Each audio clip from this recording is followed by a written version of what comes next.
Hello everybody, welcome to this week's episode of Guns Explained. I'm your host, Cameron Porter. We are very excited about this episode. It has been 6 months in the making. We finally were able to get it worked out, to make it happen. We do have a quick announcement though.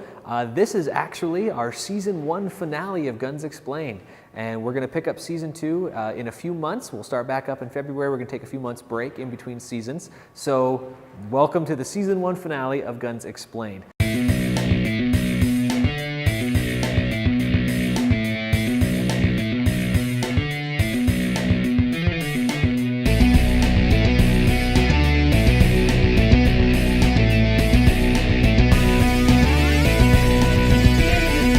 What we're talking about today is a one-of-a-kind program designed to help educators in the state of Utah who choose to carry concealed on their school properties to be more prepared to deal with an active shooter scenario and protect the children that they are entrusted to protect. And this is a very fantastic program that I am personally a huge fan of and am very excited to be able to learn more about and help teach more about. And we've got a lot of information we're going to throw at you about this program over the next few minutes. So let's just get right down to it. What would you describe as the purpose of this program? The program in general is designed for any school district employee.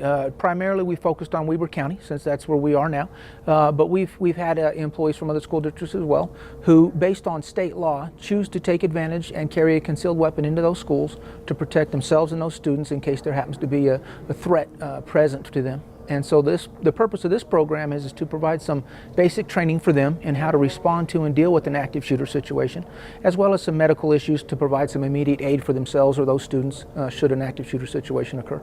I kept thinking there's got to be a way for us to help prepare our teachers and our school officials to protect our kids. There's got to be a good way to do that. And I didn't have a solid idea what that was for quite a few years. Then Sandy Hook happened, and Sandy Hook was a game changer.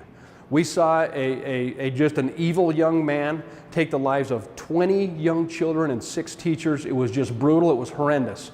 And that scared the crap out of a lot of our teachers and our school officials because they realized at that point there's simply nothing they can do but, as we've seen there, die right along with those kids. And teachers prior to that, I think, really kind of felt like they were a deterrent because they love those kids so much, like their own, and they do. But they realized that they just couldn't protect those kids physically when necessary. And so we actually had parents going to teachers saying, it's your responsibility to take care of my kid in the daytime. We had teachers just in tears. They just wanted some tangible way to help to protect those kids. And so it was at that point I looked at it again and thought, we need to do something here in Weber County to assist our school officials, our teachers, to take care of those kids. The thing that I feel is most important, as an educator, I have the opportunity to learn how to protect my kids socially. We go through college, we work with counselors, we know how to help them deal with certain problems they have to protect them in life. We also protect them academically, if that makes sense. We teach them things that they don't know. And the reason that I wanted to take this course is because I have no idea how to protect my kids physically. That's something that we're never taught as educators. Sit down, talk to me. I'll be more than happy to lay the whole program out for them and give them a direct understanding of what the course is, what the instruction is, and what the training these teachers are getting are. I would also welcome them to come out to my personal concealed carry permit class because that helps them again to get a complete understanding of what concealed weapon permits holders, the training that they're attending. A lot of people don't understand that either. We're happy to educate them any way we can. I would also want them to know and understand that there are some school district policies that we adhere to, we instruct, we teach.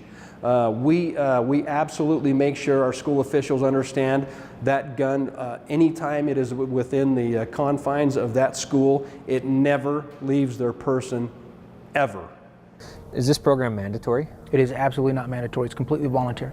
As we've discussed, one of our primary considerations in doing this episode is the privacy and confidentiality of the participants. Yes. Why is that such a big deal?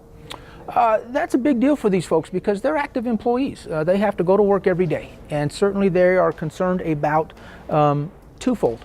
If there is going to be a threat in their school, having their identity revealed could mean that they might be the first one subject to violence. As a shooter might come in and decide, if they know that they're carrying a weapon, to take them out first so that they can't provide any resistance to whatever that shooter wants to do. Second, they, as employees, they still have to be able to go to work every day and not worry about parents, for example, of their students being overly concerned. And any feedback that might come of that, or from district officials who might be opposed to any of their employees participating in a program like this, and then carrying a firearm in that school. It's something that's on my mind on a daily basis because I took this class. So, you know, we haven't had any attacks at the school, obviously, but I feel like I'm more prepared because I think about it every single day. So in that sense, I am utilizing what I learned in this course. We do not want them to be cops. Those kids are their responsibility, period. Take care of their kids. We also bring in a combat physician who goes over emergency medical care with them. We set them up with tourniquets and emergency medical supplies. All the fundamentals of marksmanship, like what we're doing here tonight. We actually take these teachers, these school officials, into our school facade, and it's lockers, it's classrooms, it's set up just like a school. We gear them up, put them in the classroom, and they physically handle and deal with a potential deadly force incident right there in the classroom. So we take all this instruction and culminate that with the actual classroom experience of dealing with a deadly force threat. And you can't get instruction better than that. It's just amazing, Cameron. You can't believe the incredible confidence that these teachers, these school officials come out of this training with. It's 28 hours, 4 hours a week, over a 7-week period. And by the time they are done, they are confident in their skills, their abilities, and most importantly, their ability to protect those kids that are in their classroom day in, day out. I really had no resources to help me protect my students in case of, you know, an attack. So this was the resource that I could look to help me be prepared as the adult in charge. I want people to understand that there is training available. If they don't choose to get it here, go get it somewhere. Go get some professional training if you're going to carry that firearm, and make sure that you understand how to use it, when it's appropriate to use it, and can actually make it function the way it needs to function if you need to protect yourself or any of your loved ones. I believe because we have the ability to respond directly to a deadly force incident in our schools, Utah has the safest schools in this country. Weber County has the safest schools in the state of Utah. I firmly believe that.